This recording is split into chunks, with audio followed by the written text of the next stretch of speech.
আসসালামু আলাইকুম ওয়া রাহমাতুল্লাহ। বাংলাদেশে ঈদ যখনই আসে, ঈদের খাবারের অন্যতম উপাদান হচ্ছে সেমাই। ঘরে কিংবা বাইরে যেখানে যাই আপ্যায়ন হয়, আপ্যায়নের সেমাই থাকবে। আর এই সেমাই আমরা কুমিল্লার মানুষ যারা আছি, আমরা কুমিল্লার উৎপাদিত সেমাই খাচ্ছি। কারণ হচ্ছে বাংলাদেশের মধ্যে খাদ্যে স্বয়ংসম্পূর্ণ একটি জেলা কুমিল্লা। আমরা কুমিল্লার মানুষ কুমিল্লার সেমাই খাই। বিশেষ করে এই বছর একটা অবাক করা তথ্য আপনাদেরকে দিব।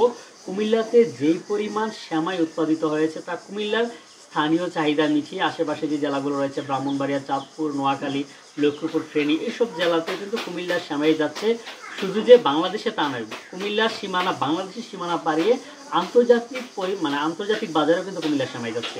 কুমিল্লায় গত অর্থ বছরে জাস্ট কুমিল্লার তিনটা কোম্পানির কথা যদি বলি, কুমিল্লাতে বিশেষ করে খন্দকার ফুড রয়েছে, কিশোয়ান রয়েছে এবং হচ্ছে কুমিল্লা ফ্লাওয়ার মিল।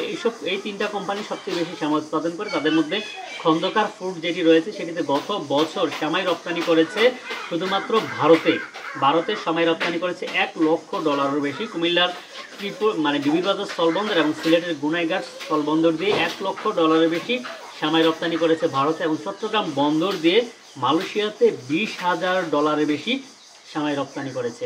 আমরা গর্ব করে বলতে পারি যে আমাদের কুমিল্লার মানুষ কুমিল্লার পণ্যই খাচ্ছি, এবং কুমিল্লার পণ্য দিয়ে কুমিল্লার সেমাই দেওয়ার আমাদের ঈদ হয়েছে। আপনারা কি সেমাই খেয়েছেন অবশ্যই মন্তব্য করে জানাবেন। আজকের মতো বিদায় নিচ্ছি। ভিডিওটি শেয়ার করে সকলকে দেখার সুযোগ করে দিবেন। কথা অন্যদিন অন্য একটা ভিডিওতে। ততক্ষণ ভালো থাকবেন। আসসালামু আলাইকুম ওয়া রাহমাতুল্লাহ।